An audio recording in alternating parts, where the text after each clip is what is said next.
இத்தனை துணை தொழில்நுட்பங்களோட, கதாசிரியர்களோட, எல்லாரோட துணையோட ஒரு உருவாகிற ஒரு திரைப்படைப்பு ஏன் இன்றைக்கு தோல்வி அடையுது அப்படின்றது காரணம் என்னென்னா, மக்கள் வந்து பார்க்காதால இல்லை,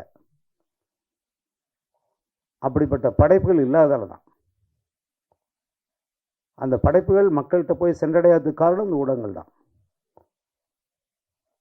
அது காரணம் என்னென்னா, நடிகர்கள் தான்.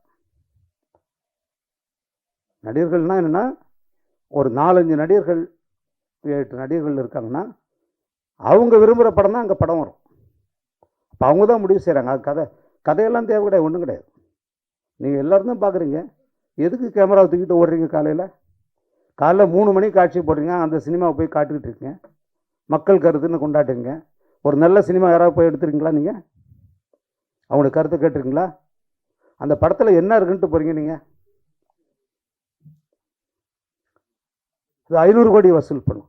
இன்றைக்கி உங்கள் கவலையை இந்த படம் எவ்வளோ வசூல் பண்ணுங்க, இந்த படம் எப்படி இருக்குன்னு சொல்கிறான்னா, இல்லை இந்த படம் 400 கோடி வருங்க. எல்லாரையும் இப்படி சிந்திக்க விட்டது யார்?